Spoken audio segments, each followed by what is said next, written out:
I hate it. It's just thinking. Sure.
Welcome to Friday, Rabble Rants. We made it to another week.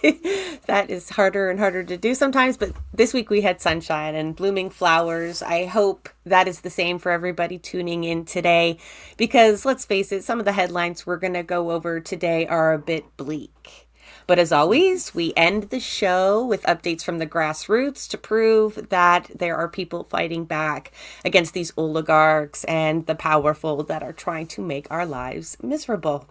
So, welcome, Kim. It's just the two of us today. Normally we have a beefier panel, but today we're gonna go through the headlines. I appreciate you joining me.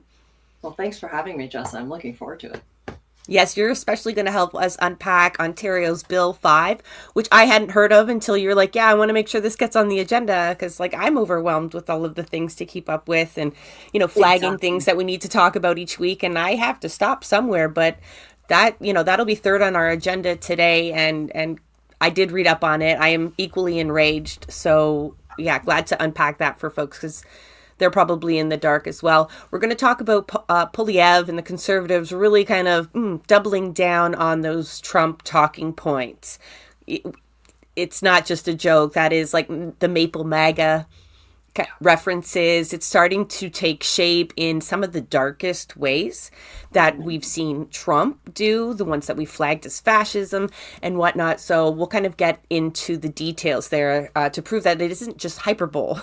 Not that we're Carney fans. I feel like that always has to be the disclaimer. We're going to shit on Poilievre, but that doesn't mean we're telling you to vote Liberal. I mean, I'm not here for that either. But a lot of people are definitely voting because we're going to talk about the advanced polls. Normally numbers are very boring, but I think we can find some points of interest in these record numbers at the polls. Like blew the 2021 advanced poll numbers out of the water. 1.4 million more. Yep. Yeah, so that might be good news to people, right? Everyone loves voter turnout. They think it is as a positive. Is it really in certain ridings? I think it might actually be red flags. But yeah, then we're going to get into a little bit down south. We don't tend to talk too much about them, but there's some things that we got to watch. RFK is creating an autism database that I just want to flag for people. I will unpack it in greater depth in an episode with some experts. But the issue is front and center right now, and I want to make sure people know about it. Also, we've got war criminals just roaming around the United States, but that starts to bring us into our disruptive updates because although he may be greeted with applause in all his keynote speaking spots, Ben-Gvir has certainly been met with resistance as well. So after that, we will get into more kind of examples of what advocates, organizers, unions are doing to push back against the status quo. And we've got a few updates, and things that you can join in as well. Some of them are calls to action or events that you can definitely check out yourself. So I do want to mention, though, we started a Substack recently where we put all these resources for activists and organizers. So if you have it, if you're on Substack or you're not, I'm learning it now as well. It's Blueprints of Disruption over there. But let's get right into the headlines. That's what people are really here for. And like, this isn't a headline. This isn't old news. But Pierre Poilievre is sounding more and more like Donald Trump as this campaign winds down. I mean, advanced polls are now closed, but maybe he thinks it's safe to talk like that now. It's kind of ratcheted up a tiny bit. And just some really red flags that I got riled up about, specifically the ending woke ideology. He has made this promise before, but now they've put it in ink. They claim like it was just an error that it wasn't in the original release, but they've written it back in. What's the quote that they have there? It's he's previously said he'll defund wokeism and fight anti-Semitism and stand with our friends in Isreal Wokeism? against what's that? Do they actually define wokeism, and can you tell us what they think it is? Well, in reality, it's just everything that they don't agree with. I mean, it's anything that's seen as like liberal ideology or that equates to finding equity amongst people, right? And so it can branch out into all sorts of different genres. There's no end to where they'll kind of apply that, right? So if it just goes up against conservative values, it's considered woke. I mean, it has other roots that we've just gone beyond. Now it's almost like a slur. And you've got the future prime minister promising not to just like end it, like the way that we want to end capitalism, right? He's promising to defund institutions, just like Trump has. I mean, universities, if they don't apply this kind of ideology, which is actually squashing their opponents, their political opponents, right? Ending that kind of idea. And that's right now obviously targeted at Palestinian solidarity movement, but it can include so many more people. But have you been called woke yet? Constantly. And I'm happy to be woke, thank you. I am. And I appreciate that they can define it any way they want, but we know what it really means. And it's egalitarian in nature. It is, yeah. And ending it means like you can't just end something. You have to invoke a form of fascism to really kind of try to eat away at that. What he means is he'll punish people for thinking or acting politically in a certain way. He means, he will try to erase it from the curriculums. Yeah. Right? Bits and pieces through education is obviously the first target. And we've seen Trump do that. In fact, a lot of these confrontations with students around ICE stem from the promise that they have to make and the obligations they have to fulfill to Trump to keep their funding is that they're cracking down on anti-Semitism as much as possible, right? And that is language for pro-Palestinian protests. And part of that, they are using Homeland Security to do that, right? It's where immigration laws and suppression of free speech have converged in this nightmare that no judge seems able to stop. The school administrators are in cahoots. I think people this week thought maybe Harvard was woke and they were fighting back against Trump, withdrawing $600 million of their funding because they weren't cracking down hard enough. And do you know what their argument was? It wasn't that you can't do that, there's free speech. Their argument was actually, yes, we have. Look at all the things we've done to curtail free speech on our campus. We have done everything you asked for. Why are you doing this to us? So they didn't take a stand after all. So really, that's interesting. Yeah.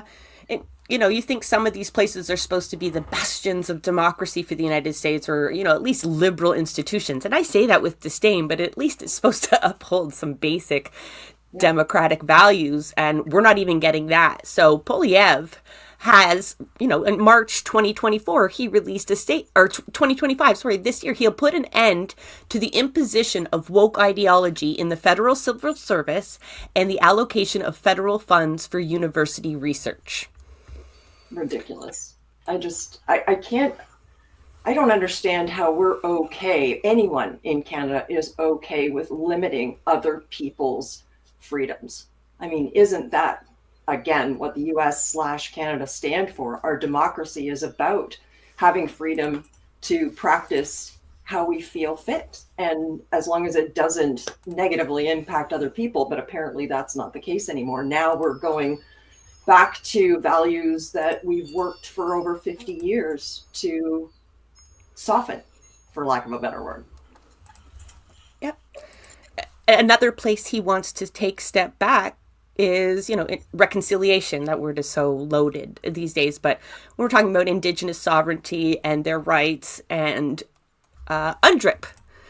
Some folks may not know what that is, so I have a little banner here to go along and explain it as we talk about it. But and he's not the only one. Last week we pointed out that Carney seemed to speak out of two sides of his face when it came to Indigenous consent to resource extraction. But Pierre, I mean, he's pretty straight to it. He thinks that, that is a veto power that worries him. He's worried about anything that will get in the way of mining. This is a prelude to Bill 5 coming up, right? Like, this is a giant push, not just from conservatives, because the BC NDP are all up in this as well. It's resource extraction, full blast, and most of it is done under the guise of it will make us independent from the US's energy. Okay. Right. No one can really argue that at this point, and that is the point, right? It's allowing our governments to push through all kinds of shit.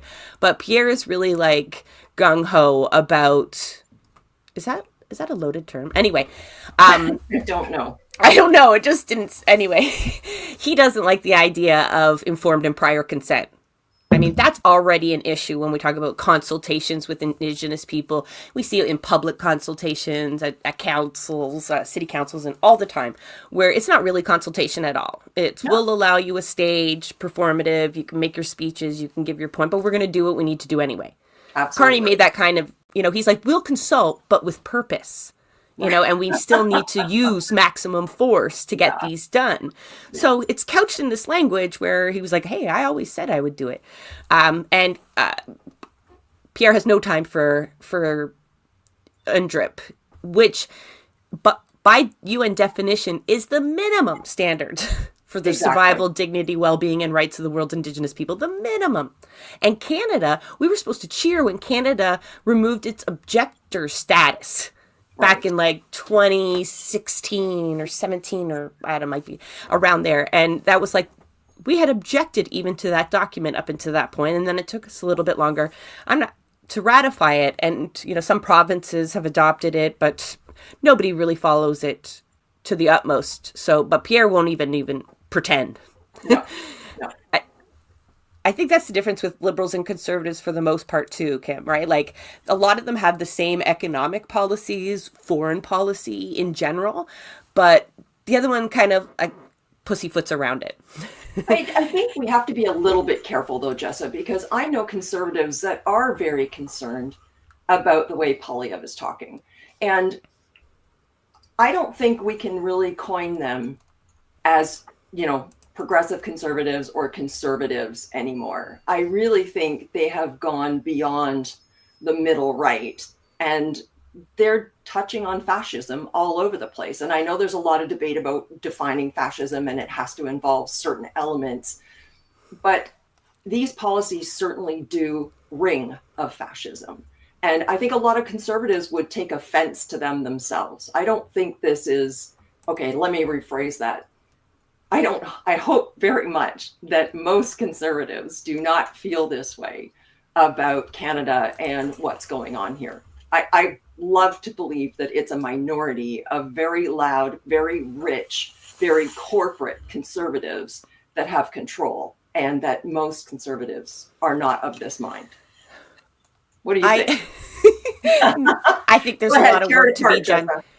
I think there's just so much work to be done in that regard, because like even folks who are maybe half woke, like just for a lack of descriptor, who understand what we are as a colonial state even, yes. But still when you start talking about land back or Indigenous sovereignty, they're kind of like, what does that mean? Right? And then if you tell them, oh, it's in the way of us being independent from the U.S., they rationalize it all, right? We've done this for decades, rationalize the exploitation of others for our gain, right? And we're not in a particularly positive political environment right now, because that's a whole other can of worms, because we've lacked a real left with a platform like that. The NDP are not left to my definition. They haven't been pulling us back. We talk about that a lot. And that has trickled down through the public with the help of legacy media, right? So I don't know where we're at. It's so hard to predict. I go into these elections sometimes going, there's no way, there's no fucking way. And then like 76 million people vote for Trump, right? Like I always kind of keep some of these in my mind going, well, I thought I knew people's limits and where we were at, but I think work. One of the other points for Pierre before we move off of that man is, he's really fixated on the gender, right? And that he talks about two genders. He drives this point home. He's promises policies around it.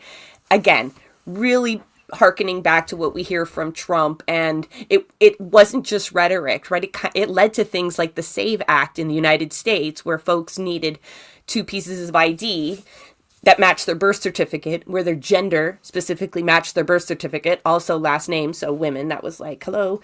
But it was an attack on trans people, and it ended up through it, he was able to disenfranchise women, poor people, and trans people.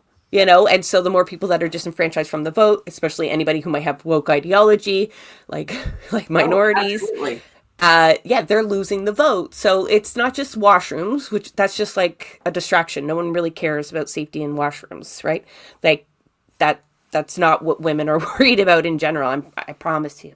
So that's just a distraction to implement these kinds of laws that then open up to so much more suppression overall. Absolutely. So it's why I don't like talking about it, because he does want this to be a bit of a distraction. But it's like, and sometimes people don't want to put their resources into fighting back against like intersectional issues, because it's maybe, we know what the argument is there, that it divides the working class, yada, yada. We can't allow ourselves to be pulled off course.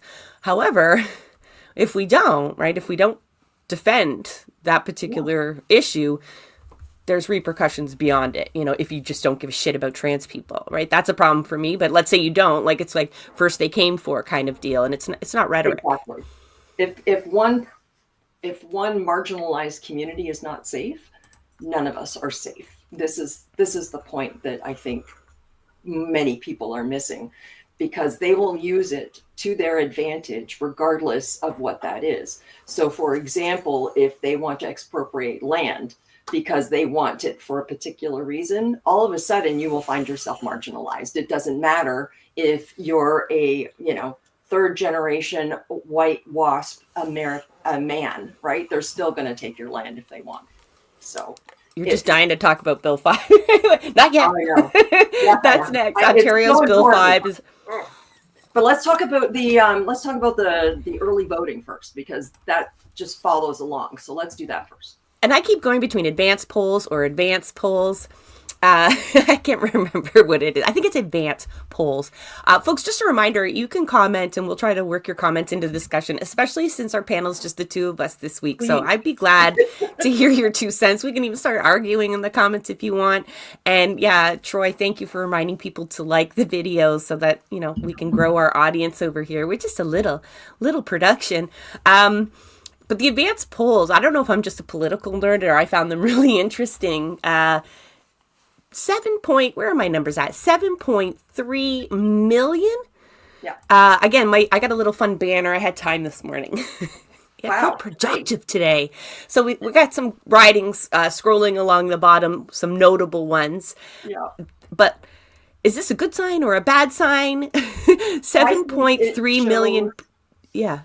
Sorry, I think it shows that people are decided in a lot of ways. And that can often mean we're very polarized. It's not that everybody, I think we've got people who want to get rid of the liberals no matter what. And we've got people who are like, hell no, not Poilievre. And so those people went to the polls to make sure that they got their vote in. So I actually suspect those numbers are very polarized and we have no idea where it's going. This is all speculation. I think you're right. I mean, historically, I'm sure I can be proven wrong in some areas. There's always exceptions. But the Conservatives are always well-funded, almost in any riding, even where there's like no Liberal presence. The Conservatives generally will have a full bank account. So you need that to pull the advance vote. I mean, yes, campaigns can inspire people. And I think the emergence of Carney and the Fuck Trudeau movement kind of generated that polarity that we probably are going to see at the advanced polls. But historically, the cons have been really good at pulling advanced polls. In a lot of ridings, they have it won in the advanced polls. And I'm sure there's other examples where the NDP can do that as well. But you're talking about, what is it? 1.5 million more people voted in the advanced polls than they did in the 2021 election. On day one, 600,000 people more lined up on day one. I think it's a bit of Carney fever. And I do. I think that partly, and I'm not happy about it, just so you know. Like, I don't want Poilievre. I'm not like, I was just I saying, don't I'm in have a very carny blue fever. riding. I'm in a very blue riding, and they now have F carny flags. Like, they took no time in swapping out carny for Trudeau. Like, Same Trudeau was branding, yesterday, too. today is carny, same problem. No change. There's no change. So I'll tell I don't know about, carny fever, maybe. I don't know. I'll tell you why I think that, in part. Not that I tend to listen to the NDP, but I try to read them a little bit. My chair Okay. is squeaking. It's driving me crazy. Sorry if that's not the mic. But it's Jagmeet kind of pivoted, right? First, we saw him kind of shift to this, okay, I'm not going to be prime minister, but let me have a say. My party can get things done if you give us enough seats. But after the debates, which nobody seemed to do poorly, I mean, I didn't like Jagmeet in that, but I didn't really like any of them all that much. But either way, after that and after the advanced polls closed, I felt like there was even more of a shift in messaging that tells me that they looked at some of the return data and they saw Carney with that. He even used the language supermajority. We don't have supermajorities in Canada. He shouldn't be using that language. That is hyperbole. We have majority governments and minority governments. The math, there's no extra advantage in a supermajority. No. Like Doug Ford talked about, stronger mandate than a majority, where you quite literally pass any legislation you want. Okay, even when they're throwing the notwithstanding clause, like any legislation you want. So, I felt like the NDP is reading it that way, that Carney is running away with this, and now they can maybe convince some Liberal voters that it's safe to split that vote, right? To maybe some ridings are Liberal, NDP, head in head. Even Jagmeet's seat in Burnaby is a three-way race. So let's get into some... What? Yeah, I was going to say, what was the data on Burnaby? Where is it? They had a really low turnout. I think it was like 21,000. It's in the ticker there. So that's not great considering some of the healthier ridings were getting 30,000 or high 20s. The highest is in Poilievre's riding of Carleton. Really? Now that, of course, also has the longest ballot. There's that protest ballot.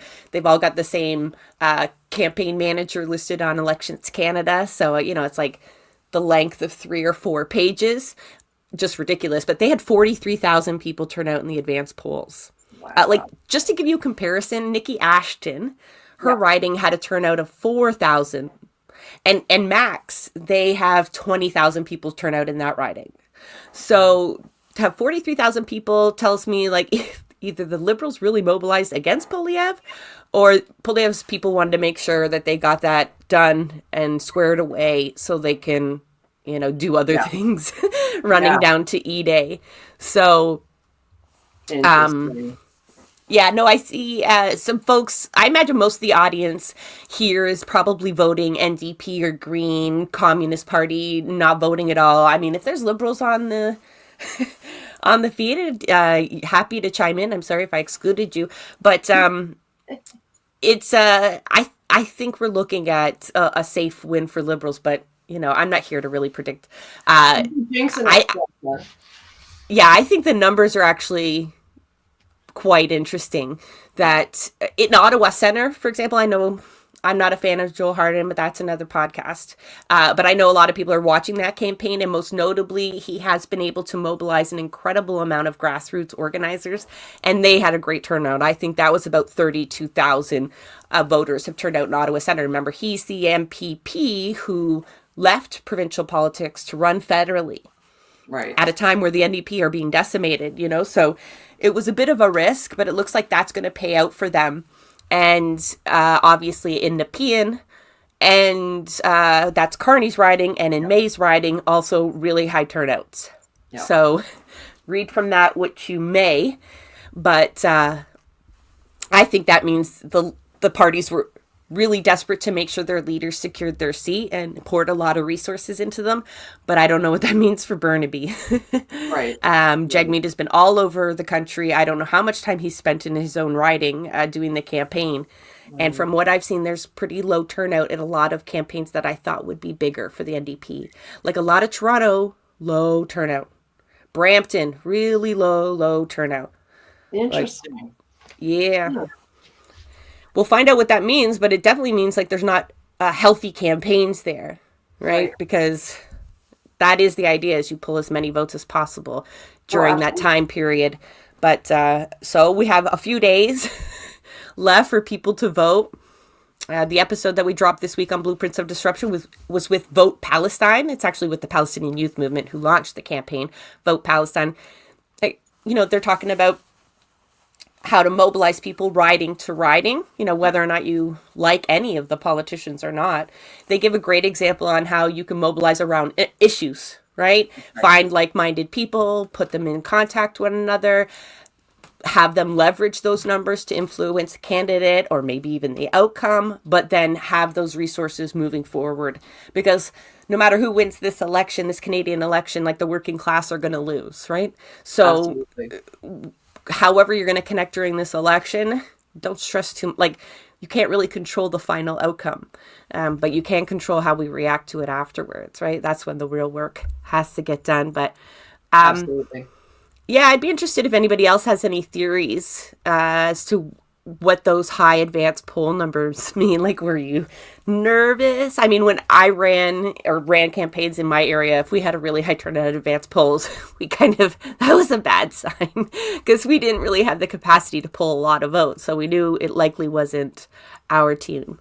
So let's see. We'll know shortly, and we're going to do a live stream on E-Day with a few folks checking in from around the country, see what their local ground games look like, and Cool. we'll have some numbers trickling in as we do it. So that should be interesting.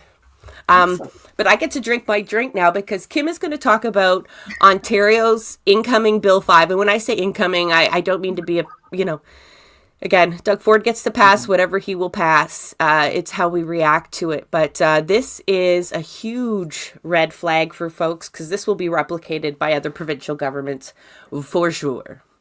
And it is not getting, I mean, it's getting noticed by the standard folks, your Ontario Nature, Environmental Defense, and all the other folks that typically react to these things. But I haven't seen a mobilization that I had hoped for on Bill 5.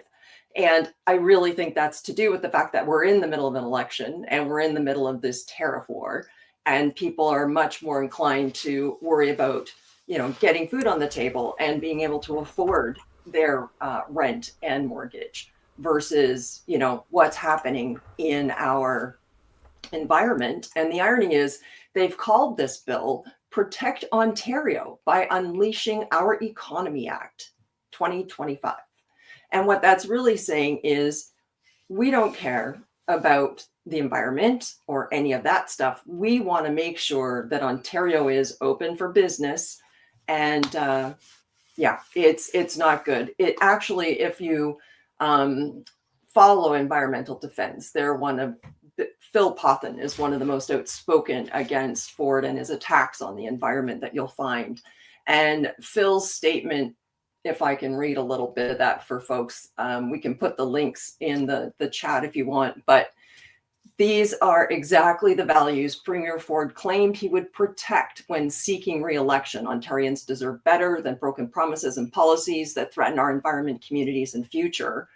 Bill 5 would repeal Ontario's Endangered Species Act of 2007, marking the end of the most meaningful provincial protections for endangered, threatened, and special concern species in Ontario. So the red side dace and forget the name of that wonderful dragonfly that we've been using to try to stop the 413.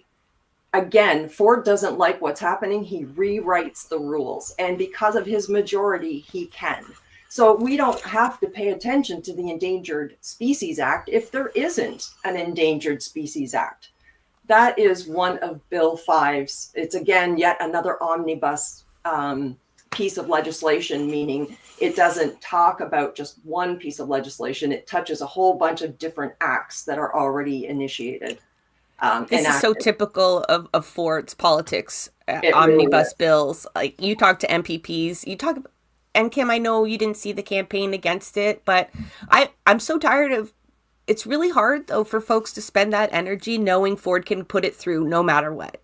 Absolutely. the NDP don't really champion any causes for any legitimate amount of time or mobilize their resources against it, right? They'll just stand up in the House and maybe debate it a little extra longer if you can convince them to take a stand on something. And so it's like, what are you going to do with your resources as an organization? Yeah. You know, I know we can't just allow him without any resistance, but, you know, how much energy in this moment do we spend trying to prevent legislation that we know is going to, it's disheartening too, when you do these campaigns over and over for all of these bills, all for the same. Oh, we're exhausted. Absolutely. The environmental activists are exhausted. We've been talking in several groups that I'm in about what's going to happen after the election, because we're really just waiting to see who's going to be in what riding so that we can get in there and try to get them on side before it's too late. But I don't know. I don't hold out a lot of hope, unfortunately. I won't get into my politics, but I don't think any of the parties are going to save us, because they're all under the auspices of the corporate dollar. So nobody's going to save us. I don't care if it's the Greens, as much as I love Mike Schreiner and some of the others in Ontario. And I know that the Greens have been working hard to try to get things going, but we saw what happened when they got pulled from the one or the two, I guess, in each language debates, right? Like, we're not even going to allow them on the stage to discuss these issues.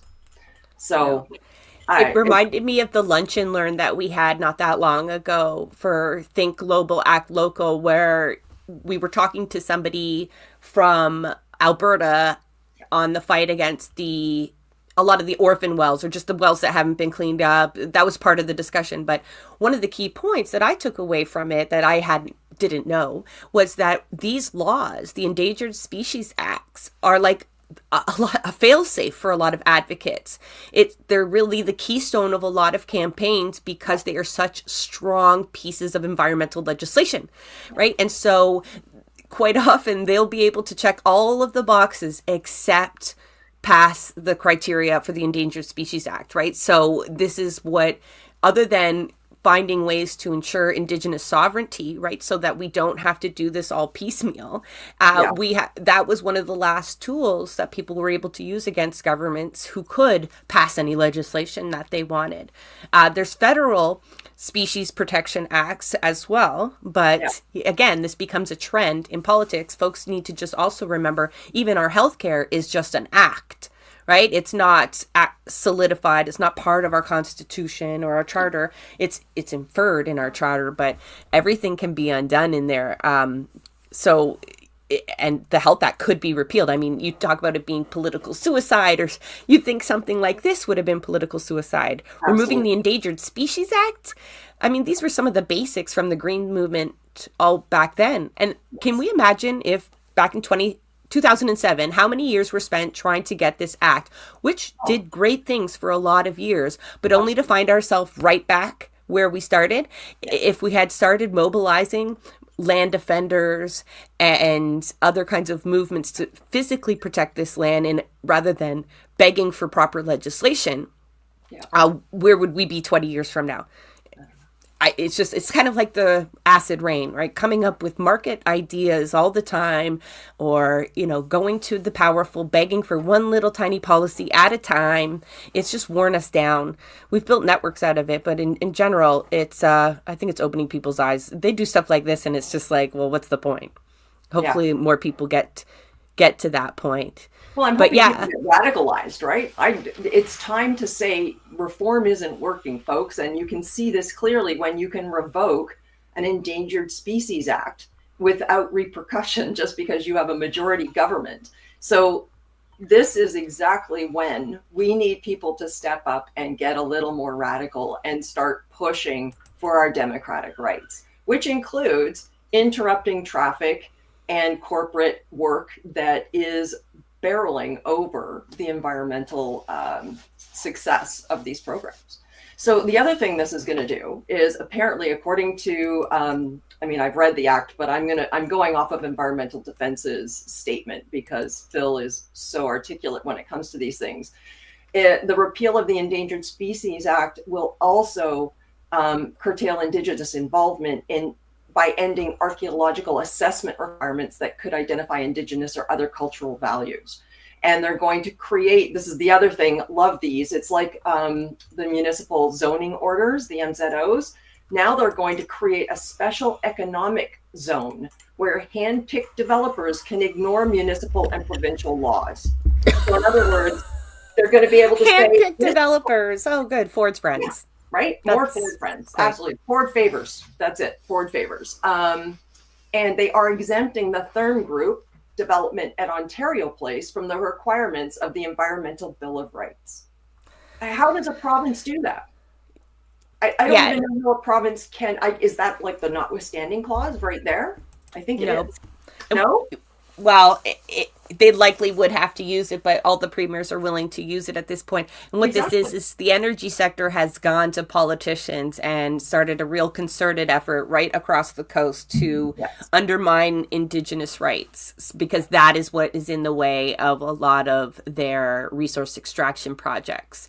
And again, for folks who weren't with us, all the times that we remind, like BC NDP does it too. There are pipelines, and don't listen to Jagmeet in the debate. There are pipeline projects that are in the midst of being started that can be stopped. Yeah. And it's, the most progressive choice out there that is helping ram them through. Right. So Sorry, go ahead. Sorry. Yeah, they're all working in tandem, really. And to use the phrase unleash the economy, that is, usually they couch their language a lot better than that. No, they're just getting blatant now. They're like, well, if Trump can do it and Poilievre can do it, we can do it. Why not? Unleash like a wild animal, right? Like a feral animal. A bull in a china shop is what this is going to be to the environment. I mean, we're already over the limit on 6 planetary boundaries out of 9. So we can talk about climate change, and we can talk about some of the other the 6th mass extinction that is actually underway. But to have governments ignore the fact that all of this economic development is necessary and absolutely critical for growth and for keeping our citizens employed and comfortable in the lifestyle we've become accustomed to.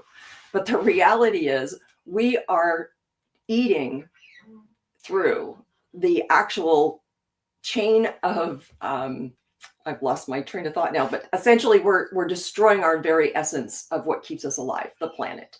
We're destroying our source of food, of clean water, of clean air. So you can have all the economic development you want, but if you can't eat and you can't breathe and you can't drink, and a great economy isn't going to do anything for you.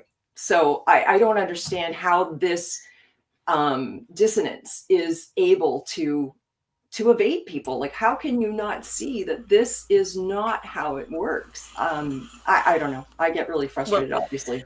No, so many people out there are just like, like you say, convinced that a healthy economy means a healthy community.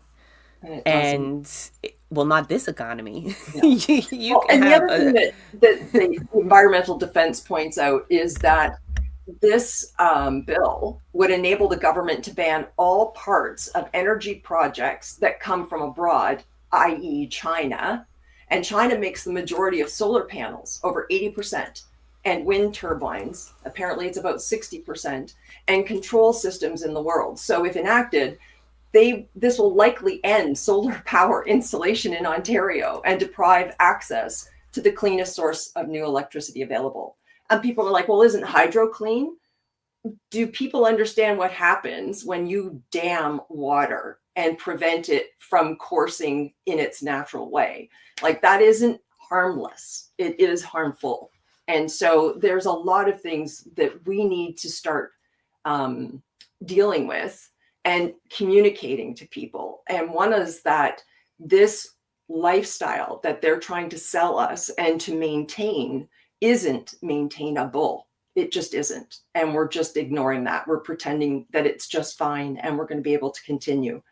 I think we've got to start working with people to get them to understand that we need to change the way we do things and that we need to integrate our economy with how we look after our planet and our resources. We can't just keep taking and expect to continue. It has to be reciprocal and balanced, and we are not reciprocal or balanced at this time.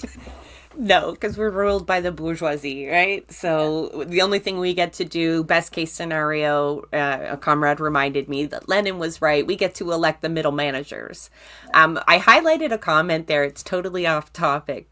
Well, Troy, it's not totally off topic, but it kind of just brings us back to politics.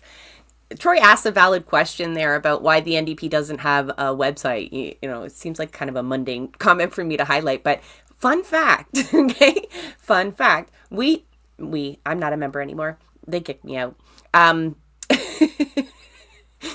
still bring that up sometimes.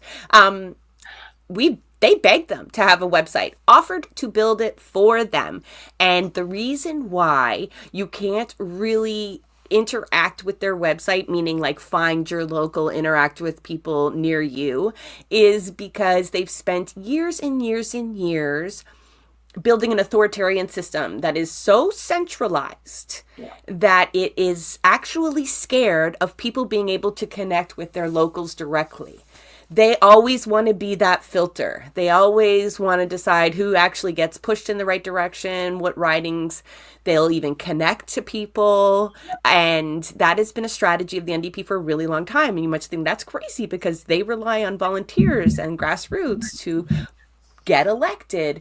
But that would screw with their whole plan of being able to set the agenda squarely from the consultants, right? Members having too much of a say or control over, the messaging doesn't allow them to pull to center.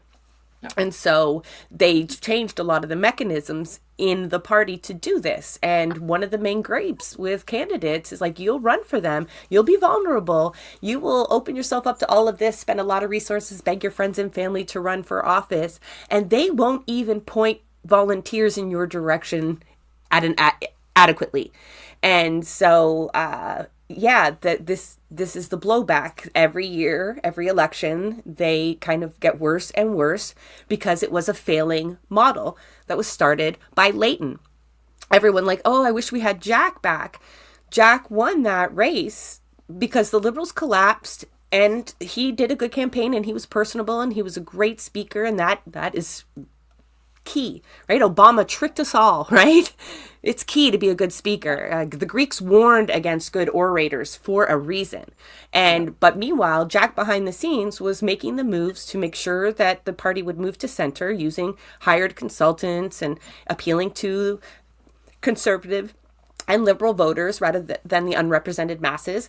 And the mechanisms, the bureaucracies within the party to centralize power to one unelected person, and that's the national director or the provincial director. So that's your quick lesson on the NDP. Just a little, that's like the broadest overview I can give you as to what happened to the NDP. But I've got like 15 episodes on our podcast called like Inside the NDP that go through each one of these mechanisms, like conventions, candidate selection, local EDAs. It goes on. Yeah, I haven't done one in a while because I was kind of tired of it, but we're going to move on to a topic I'm not sure I'll be able to get through without getting upset, because even doing my notes, I was like, am I going to talk about this or am I going to start crying on camera?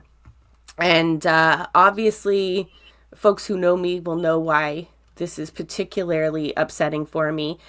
We're moving on to RFK's promise to create an autism database. Let me go to my notes so I can maybe stay on track. But brief overview before we unpack it a little bit. So this is the health secretary for the United States. Trump appointed him as such. And big anti-vaxxer for folks who've been following the measles outbreak. Or, he's a huge problem. To be a health secretary is an understatement. He has a real problem with autistic people. He thinks we shouldn't exist. Wants to cure autism. There's no cure for autism. It's just your brain operates in a different way, not a broken way. It's not an illness. No. But I'm going to share my screen and just play a video from Instagram here. It's kind of unorthodox, but just let's listen, okay?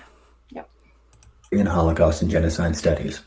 In July of 1939, civilian doctors in Germany met with the head of the SS medical department and agreed to create a national register of institutionalized people with mental and physical disabilities. And then, on the 18th of August 1939, the Reich Committee for the Scientific Registering of Hereditary and Congenital Illnesses was created, requiring doctors and midwives to register all sick children and newborns identified as defective. The killing of these children began in secret in 1939, and by 1941, over 5,000 children had been killed. The criteria by which these children were selected to be euthanized included anyone under the age of 3 years old who was suspected to have a serious hereditary disease, such as idiocy, Down syndrome, or any kind of physical malformation, such as microcephaly. When the war began in September of 1939, criteria were expanded to include older children and adolescents, and standards were relaxed to include various borderline or limited impairments, ultimately culminating in juvenile delinquents being euthanized. Hitler considered these people to be Lebensunwürdiges Leben, life unworthy of life. So, when RFK Jr. comes out and says that he wants to create a national registry of people with autism and says things like autism destroys children, this is where it leads. That's terrifying.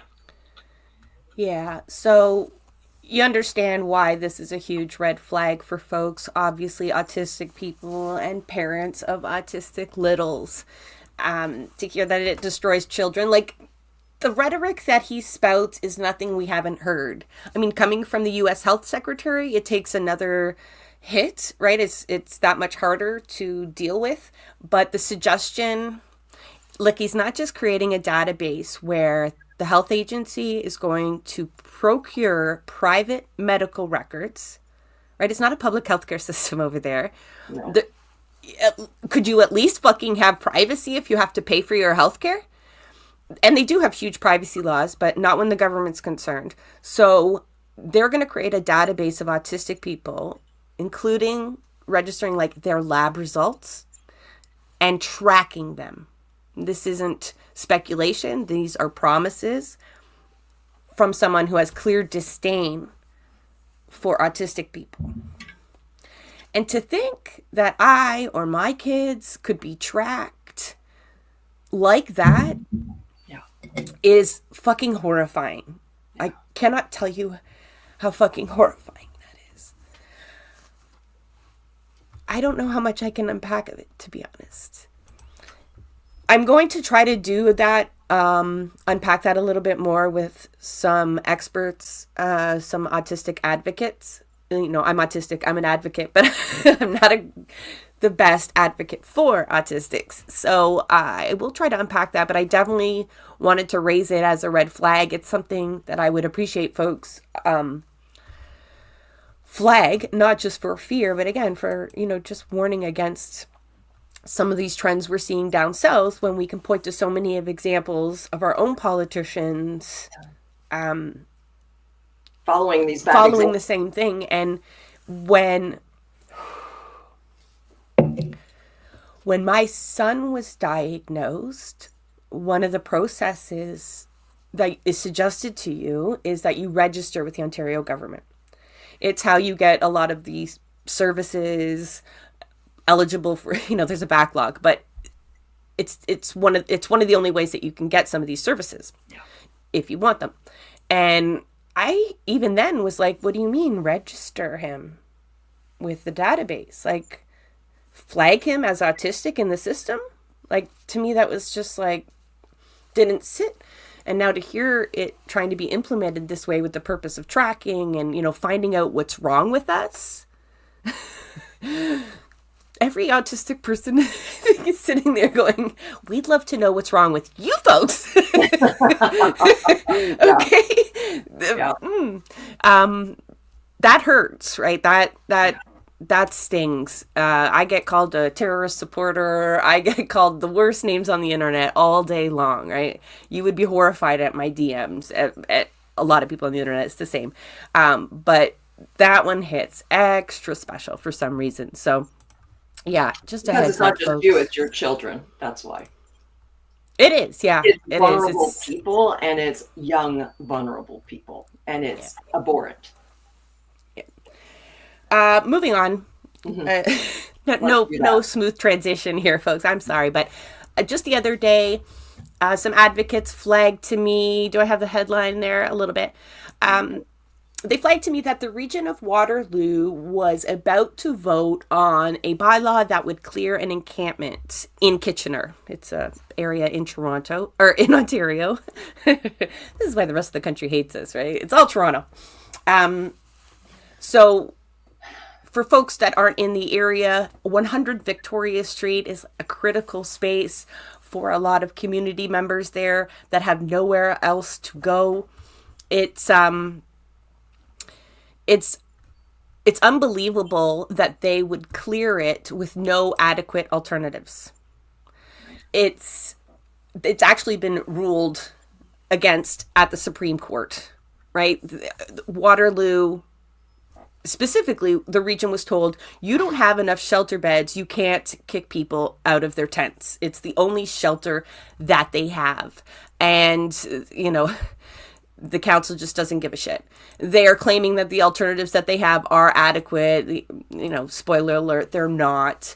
And this is a community, they had to go into this vote last night or 2 nights ago. They actually did. They voted for it to happen.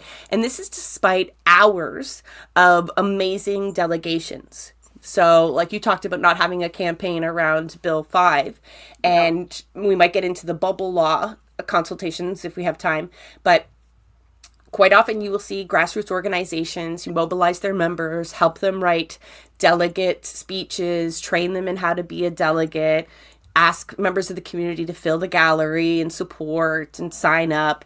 And sometimes it's all for naught. I think it opens up a discussion that we won't have here too much, but maybe a Blueprints episode on the value of delegations. I mean, you have to speak for it, but enlisting so many members to put that energy. I was watching the delegations, and one person went up and they had to bow out. They were so anxious. Oh. And I felt for that person. I thought the amount of courage and energy it took from them to go there and try. And the folks that did spend their energy and be vulnerable on stage and go on, because this broadcast, so people could repurpose it, your enemies too.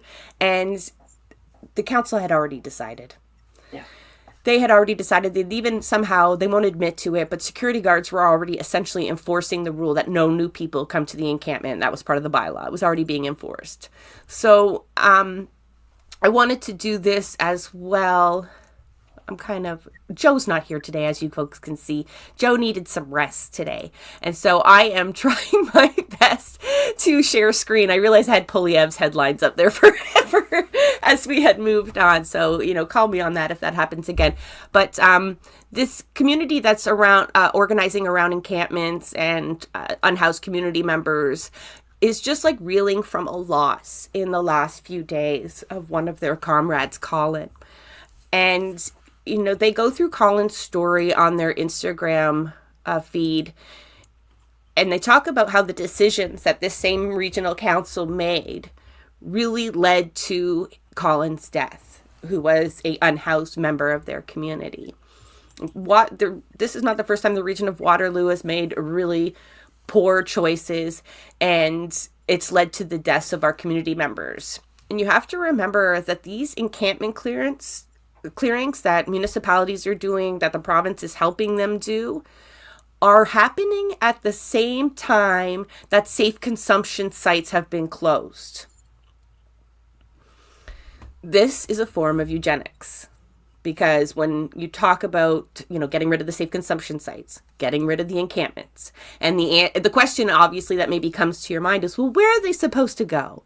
Let's say, just a logistics problem, okay? You're just like, well, where do you want them to go? They exist. Where do you want them to go? And the answer is they don't want them to exist. Away. Right? It's a hard truth to hear, but these governments are absolutely content with the death of unhoused people in our community and poor drug users in the community.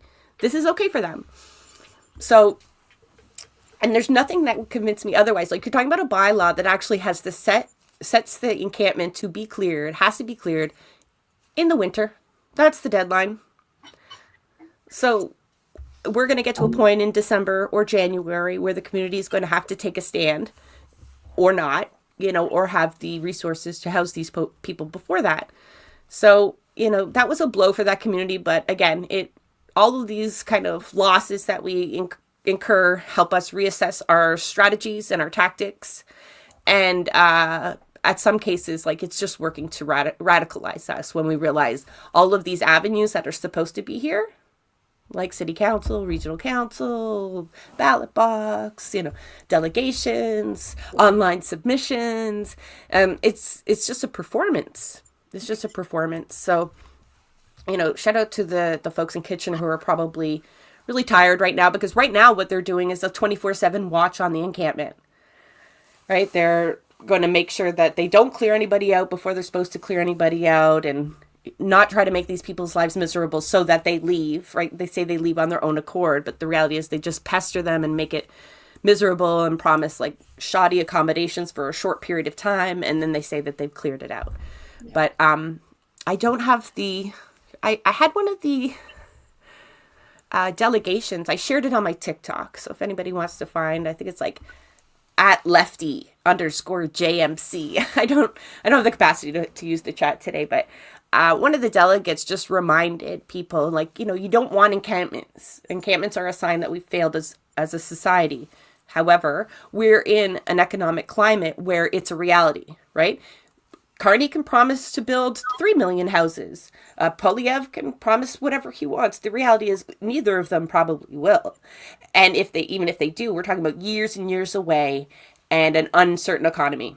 That's the nicest way I can explain it. So people will become homeless and need encampments to at least have shelter, right? Because municipalities aren't keeping up. The federal government has washed its hands of the problem altogether. And so we need to defend those encampments, not because we think people should live in encampments, but because they are a necessary part of our community right now, right? It's like the shelter system. It's like the safe consumption sites. Ideally, we don't want to have to need them, but we do. So that was kind of heartbreaking for folks. Yeah. So where are we at? The Region of Waterloo we did. And, okay, so we're going to move into disruptions. This is, it gets more uplifting. It is, but it's kind of the example is people trying to disrupt it. So I will, Ben-Gvir is Israel's, what do they call him? Minister of Security, I believe is his title. He is the Minister of Genocide. I mean, this is one of the most unhinged Israeli politicians that I can think of. Someone might be able to outdo me in the comments, but just to give you an example, this man has called for the bombing of food and aid depots, openly. I mean, they do it. It's not oh, how could he say that? I mean, that's a reality. And, when the Minister of Security calls for something, surprise, surprise, it happens. Yeah. He is so bad that even in Israel, he was convicted of inciting racism. Wow. There's very few Israeli politicians that are far right enough for Ben-Gvir. He has never even served in the IDF, which is a fun side note, which is, compulsory service. And now he gets to direct youth to their deaths defending an illegal occupation. But he never had to. So that's always the case, isn't it? Trump is the same thing. Isn't he a draft dodger? I don't know. I didn't do that deep of a dive on this piece of shit. I mean, do you really want all the dirty details of Ben-Gvir? I mean, it's Friday. We don't want to do that to people. But he has been allowed to roam free through the United States. I mean, this is a war criminal, someone who has been, flagged by the international courts as being participating in the genocide or spearheading it. And yeah, he's just attending speaking gigs off campus at Yale. So obviously, like what one does when a war criminal comes to town, students have been rising up and demonstrating. In fact, the night before he arrived to their campus or near their campus, he students at Yale restarted their encampment. Oh. And were quickly met with threats of arrest and eventually did dismantle the encampment. But, they haunted him everywhere they could. And he was so smug. I just want to show a clip, it is him. But just to give you an idea of, this is someone that the world knows is committing a genocide. And the police are absolutely just making sure he does not sweat it at all. And the students that staged the demonstration against his arrival were actually, their student group was banned from Yale University. So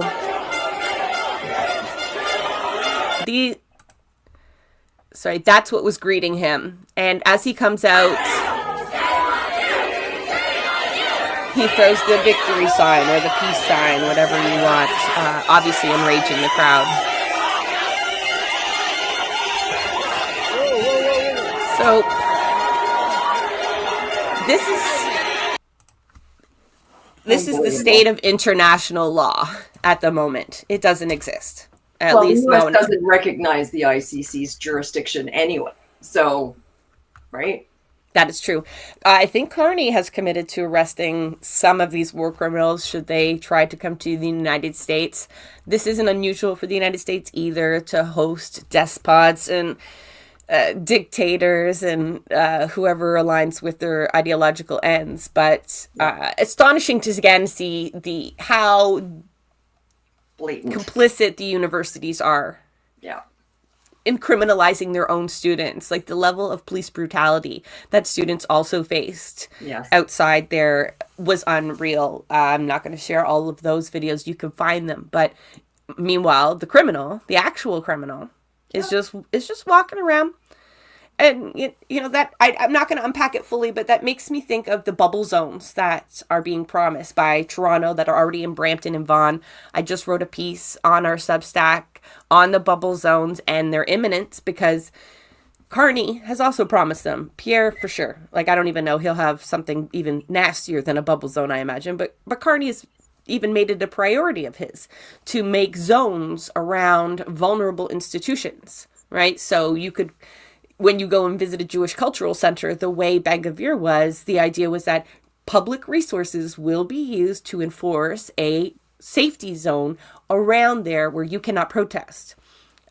Long story short, if you look at a map of the city of Toronto and you look at all the bubble zones, they overlap, and it's just there's hardly any room left for free demonstration. No. So that's, unfortunately, it is another story, but I unpack it all in my Substack article. And we've talked about that on the last episode after the federal debate where, surprisingly, Carney flagged that for us. Thanks, Carney.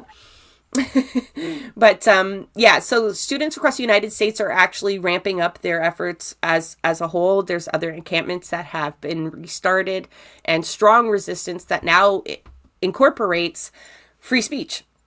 It originally was calls for a ceasefire, ending arms to Israel, but now it's a matter of defending their own bodies from deportation and criminalization and being expelled from their schools for doing what they're doing. And this goes back to our very first story, right? The very first story when we talked about Pierre Poilievre's promise to crack down on wokeism and anti-Semitism on campus. This is how he'll do it. Yeah. Yeah. I saw a great meme. Was it yesterday? Said the wrong ice is melting and the wrong Amazon is burning.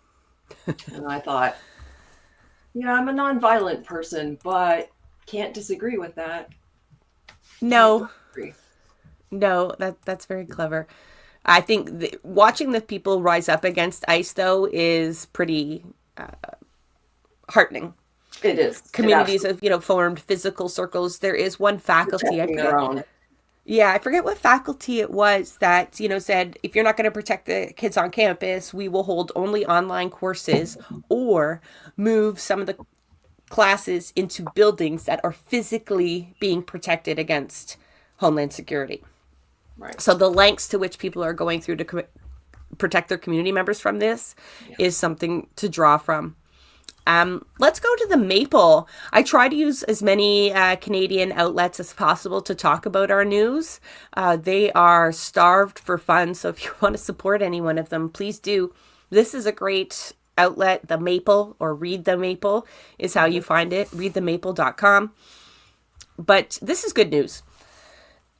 And the next episode of Blueprints of Disruption is actually all about this. I have Tom Fraser comes in and talks about how prominent the investments are for Ontario or, Canadian public sector workers. Their pension plans are so deeply invested in exploitation, it becomes a catch-22. So when you talk about divesting from some of these industries and companies, sometimes the response is, oh, but our pension's tied up in that. That's the teacher's pension. You can't go after that. And so unions, and those are mostly unionized workers. So here is one union that is pushing back on this item using these huge investments that they have. Because the idea of them originally getting involved in these kinds of investments when they were finally allowed to was they thought they would be able to socially impact these businesses by owning a chunk of them, by investing. That obviously has not worked, right? And so now the move is to divest from these companies and invest in decommodification. Right. Listen to the episode if that sounds like really confusing to you, because Tom Fraser simplifies it for us. And when you hear the amount of things, OMERS, the Ontario Municipal Workers, are invested in, you're going to cringe. Like some of the worst villains imaginable. I mean, like, we're talking pipelines, privatized water infrastructure, massive speculators in real estate, folks who are gentrifying areas and displacing communities, and, long-term care homes. So sometimes you're finding like your retirement fund is actually making it super expensive for you to retire and in good condition, right? Like those are those long-term care homes where we have horror stories coming from. And you have public sector unions having their pension plan invested in it. Did nobody see a problem with this down the road? Anyway, so we have a union here fighting back against investing in Tesla. I mean, of all the choices they could have made, I think we could have picked a more impactful one, because this is just kind of spiteful. This is like, we don't like Elon and what he's doing, but Elon represents an ideology. So, however, it is telling people that it is an option for you to divest from places that are making your lives miserable, and it's a way to untangle us from that vicious cycle. So the Canadian Association of Professional Employees are calling. I mean, there's been campaigns like this in the past. The Toronto or Ontario Teachers Pension Plan saw protests this year, like maybe even just a couple of weeks ago, asking them to defund from Isreal and defunding from climate change. From big oil and gas has been a long time campaign, for schools, universities, and pension funds. Yeah. So it's just another tool in our repertoire. And this isn't even so much of a tool. It's like this monkey on our back we have to get off. Yeah. These investments in our detriment. Yeah. But, like it's to our own exploitation. We got to get rid of them. And there's a lot more than just Tesla out there. So catch the Blueprints of Disruption this week to hear more about those pension plans. But again, it's a good thing because it's often a barrier. Like, I don't know how many times we've come to this discussion where we're like, especially real estate investment conglomerates. That's a big place for pension funds to invest, like all over the world. And these are the same folks that are tearing down affordable housing and paving over paradise and putting up parking lots and shit, like we shouldn't be making money off of that. No. But do you want to talk about Rev 21's? Oh, sure. Yeah, convention. So we got a couple things here that folks can step right into. Not calls to action, but ways to get in touch with like-minded folks doing some work. Kim's got one.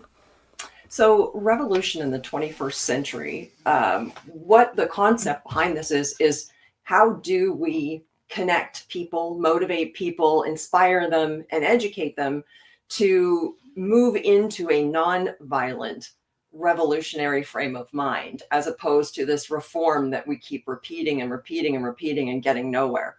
And so there's the original convention or conference was in February of last year. But this year, they've got one happening in May, at the end of May. And there's a link here. Can I post that? Let me see if I can do this without, no, it's not going to let me. Why aren't you letting me? So Revolution in the 21st Century is another brainchild of co-founder of XR, Roger Hallam. But it has other people involved as well. I don't know if everybody in this space has been following Just Stop Oil and the fact that they are stepping back from disruption, and they claim, and rightly so in my personal opinion, that they have achieved their goal, which was to have the UK pass legislation preventing any further permission for drilling. And so that has been achieved. There is now legislation that says we will not give new permits for drilling in the sea or anywhere else. Of course, that's a really small part of the problem when you're talking about the UK, but at least they feel like they've accomplished this. This is kind of another phase of where the UK is going with its activism. And they've got a combination of groups that are helping to build youth leadership training, for example, and helping people understand Kingian nonviolence. How do we actually become good facilitators in helping people achieve common goals? And how do we build community? How do we build community that can work together in an assembly format, for example? Each community has its own issues. And so we want to just start bringing this local and having people become equipped with the tool set that they're going to need to help move us in a nonviolent, radical direction from where we're going now. And so this convention is a one-day convention over time zones, and it's going to be fascinating. There's some really interesting people that are going to be here. One of my favorites is Rachel Donald. She hosts the Planet Critical podcast. She's a journalist, a client journalist. She's actually going to be there, and I should probably go through. We're not sure Roger's going to make it, unfortunately. They're holding him illegally in prison. He was released based on his time served. And yet, because he is getting a lot of publicity from various groups and his writings are being published, they feel that he is too much of a risk to the community to release. So he is still in prison. And now his release date is sometime in August, which means he won't be available for the conference. But I know a lot of people are trying to fight that, so we'll see what happens.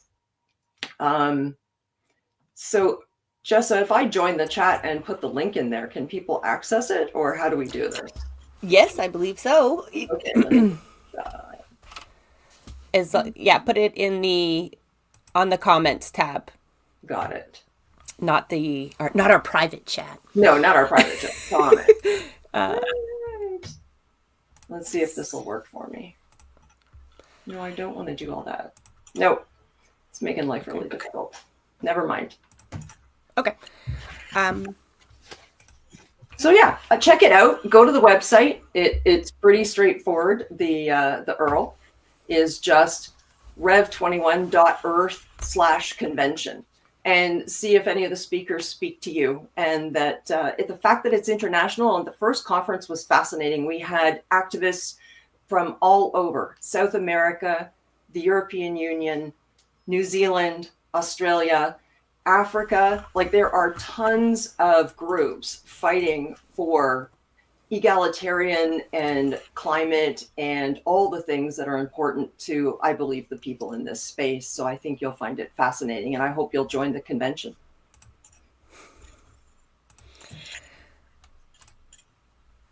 Sorry, I'm clicking away. I'm trying to just queue up a video for folks because it spoke to kind of the skill building and the things that we're going to have to do in anticipation of all of this. Yeah. You know, like sometimes you refer to it, I think, as like the collapse, but for me, that's just too harsh. I know I've got to get there. But it's just, you know what I mean, right? But folks do have to kind of sit through that discomfort a little bit of how difficult it's going to be, that there's going to be comfort zones that we're going to have to step out of. And, you know, that's never easy for folks. But there's a video by John Leguizamo. He's an actor normally, and I didn't expect this of him, but it really speaks to what you have to ramp up for. And he's speaking to the Democrats here, but he could be speaking to all of us, to be honest. So let me just cue it up. And all right, this is from Liz Cheney. She had to do it because, well, dear Democratic Party, I need more from you. You keep sending emails begging for $15 while we're watching fascism consolidate power in real time. This administration is not simply a different ideology. It's a coordinated, authoritarian machine with the Supreme Court, the House, the Senate, and the executive pen all under its control. And you're still asking for decorum and donations? What the fuck? That won't save us. I don't want to hear another polite floor speech. I want strategy. I want fire. I want action so bold it shifts the damn news cycle, not fits inside one. Every time I see something from the DNC, it's asking me for funds. Surprise! Those of us who donate don't want to keep sending money just to watch you stand frozen as the Constitution goes up in flames, shaking your heads and saying, well, there's not much we can do. He has the majority. I call bullshit. If you don't know how to think outside the box, if you don't know how to strategize, if you don't know how to fight fire with fire, what the hell are we giving you money for? Some of us have 2 or 3 advanced degrees. Some of us have military training. Some of us know what coordinated resistance looks like. And this ain't it. Yes, the tours around the country are nice. The speech is nice. The clever congressional clapback's nice. That was great for giving hope. Now we need action. You have to stop acting like this is a normal presidency that will just time out in 4 years. We're not even at day 90 and look at the chaos. Look at the disappearances. Look at the erosion of the judiciary, the press, and our rights. If you don't stop this, we will not make it 1,460 days. So here's what I need from you right now.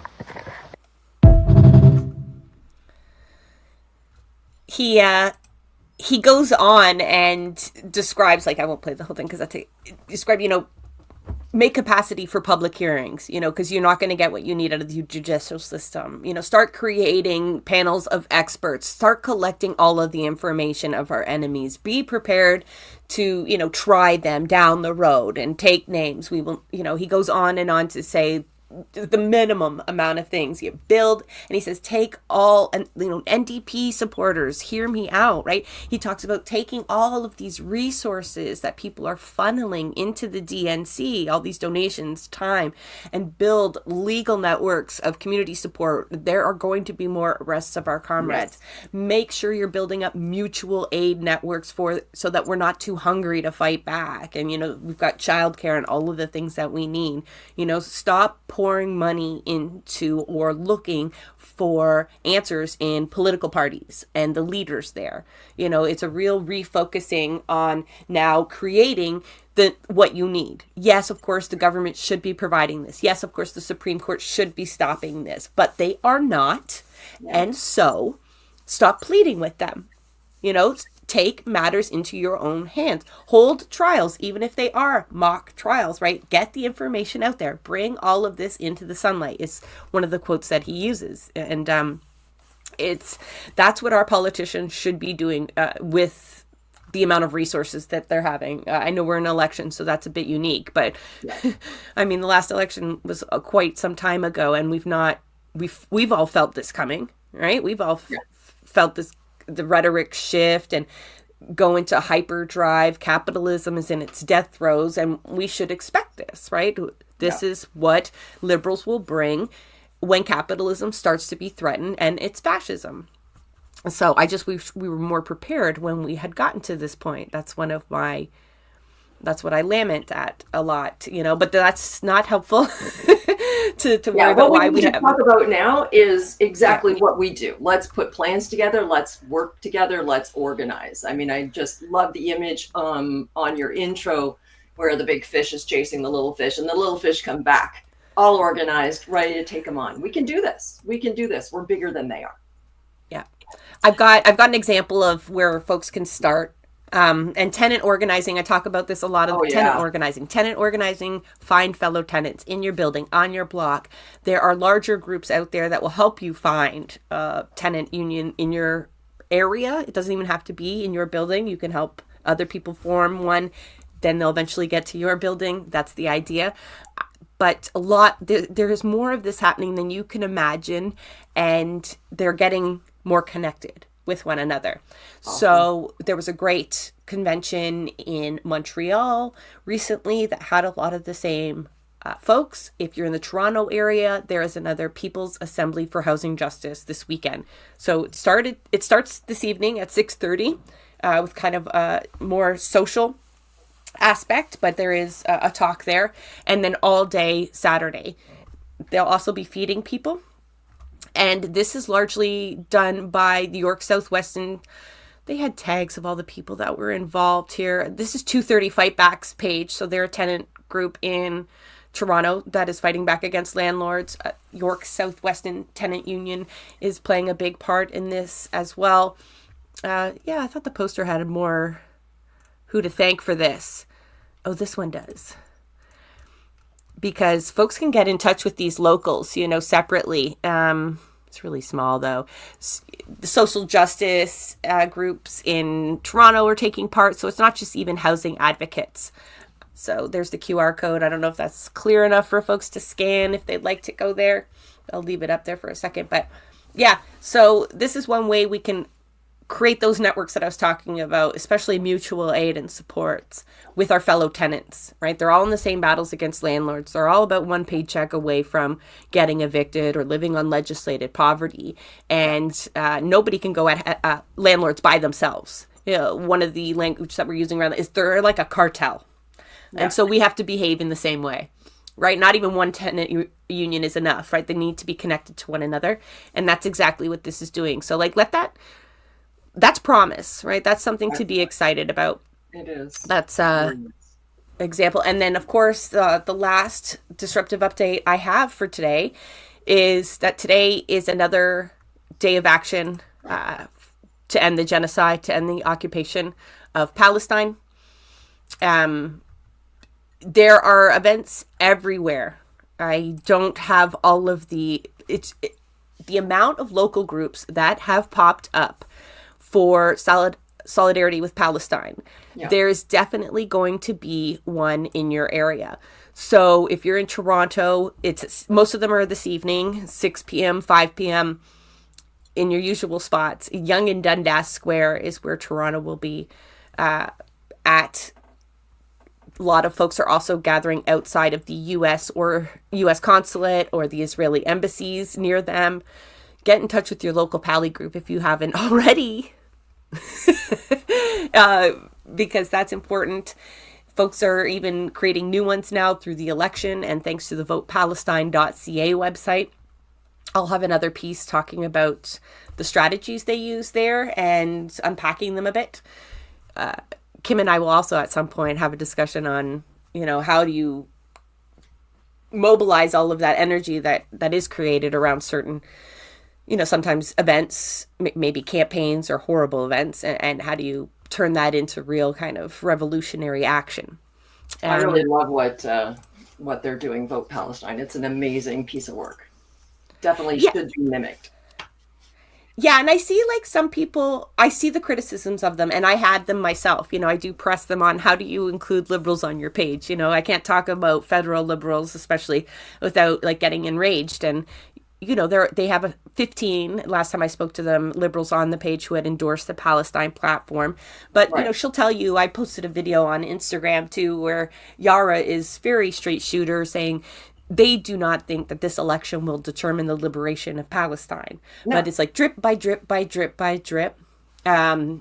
they're shifting the narrative, but also using what's there, right? You see people organizing riding by riding, so you go to them there, right? You don't, it's sometimes finding people at their level, seeing what they're already doing and finding a way to amplify it. And for them, that was a Vote Palestine. The Palestinian youth movement decided on, they would engage with electoral politics, which they don't do very often, and try to get more politicians on the record about really critical items. Yeah. You know, like moving forward, whether they win or lose, you're going to have a lot of politicians that have said they believe in Palestinian statehood, that they would secure UNRWA funding, right? They would prevent it, or try to prevent both Poilievre from cutting UNRWA. Right. And what else is on there? That the arms embargo. Yes. Right. That you can't have illegal occupation if you don't have any weapons. Exactly. And although you feel like we're a small player, Canada does incredible amounts of weapons trade with Isreal on top of other collaborations in policing, academics, and whatnot. So you do a lot of training. Yeah. So, you know, they like to sit on a fence, politicians. They don't want to answer this question. Let me tell you, they're getting an email every morning that's reminding them, don't talk about Palestine. Or, you know, basically, here are your talking points for today. There are none on Palestine. Don't bring it up. Don't answer the question. Don't go to the debate if you think they're going to press you on the question. I mean, they would love to just be able, even the most progressive ones, I promise, for the most part, would be happy to go through this debate, this election, and not talk about Palestine. Right. But if they want on the wall of fame or wall of shame, you know, whatever, and they're going to have to get on record publicly. They're going to have to get off that fence or stop hiding their position. And we know what it is. And if they're not on the list, you know, they wouldn't sign it. And so it's a determinant moving forward, if nothing else. But yeah, so folks, you don't have much time left to vote. I mean, I'm not big on electoral politics, but I feel like obligatory. I should warn you that there is a day coming up. I think it's Monday. That's the last day you can vote. Check out your riding. Let me just say, strategic voting. Yeah, is sometimes not what people think it is. To me, strategic voting is voting for who has your community's best interest in mind, because everything else is kind of like speculation. Like, you look at all the polls out there, especially 338 and some of the ones that don't like take local situations into effect at all, like it's just not part of the math. Yeah, you are basing your vote on someone else's algorithm, like someone else's predictions based on whatever criteria they thought was important, right? And everyone, so, but that's not you. Right? Like, you know what your list of values are. If your strategic voting tells you to vote for Chrystia Freeland so that she wins her riding over a conservative, you've just voted for somebody who, you know, greenlit the genocide. Yeah.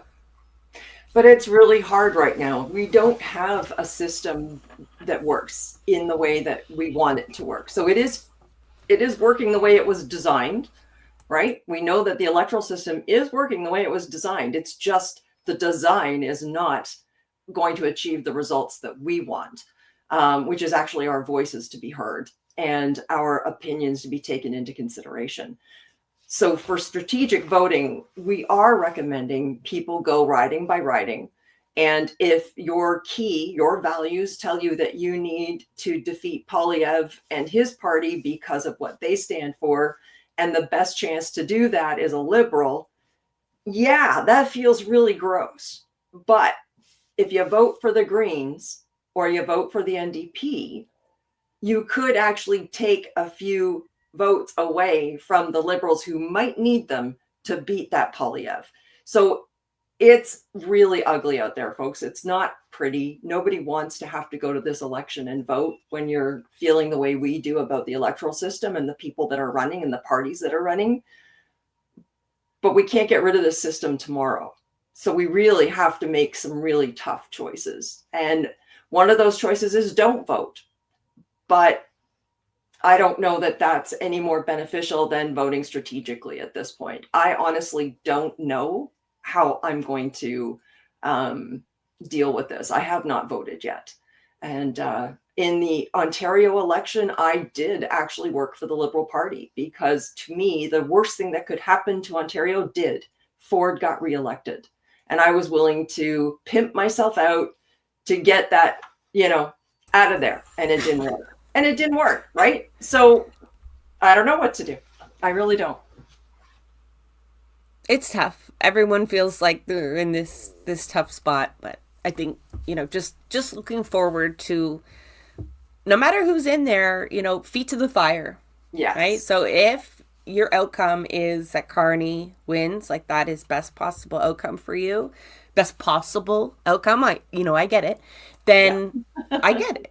Right? Like you can play a game, you can strategize, you could try to plot it, but you're really still just electing the capitalist class. So just remember it. So don't feel like when he's in office, like that was my boy, I picked a winner this time. Like it might feel good. It's going to feel good for a second, but shit, people, Carney is going to put bubble zone laws. He is going to criminalize our movements. Like if you are here, you're interested in the grassroots movements, right? He's going to make it very difficult for us to do what we need to do. He's talked about disrespecting indigenous rights and using maximum force for resource extraction. You cannot celebrate that for a second. We need victories. No, not this one, because what that will do for people's mentality to actually think of him as the savior against Poilievre will hurt us so bad for 4 years, right? You will always be like, what, grateful for Carney coming in?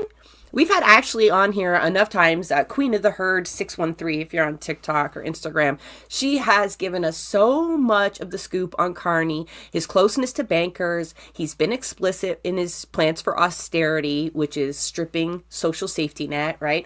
And he's been very open about this. So this is why I get so aggravated at people who think it's strategic. So yes, it's strategic in preventing Poilievre from winning, but we are still handing over the reins to a hyper-capitalist, right? A neoliberal who will, by formula, unleash fascism on us if we rise up and if we become enough of a problem. You can guarantee that.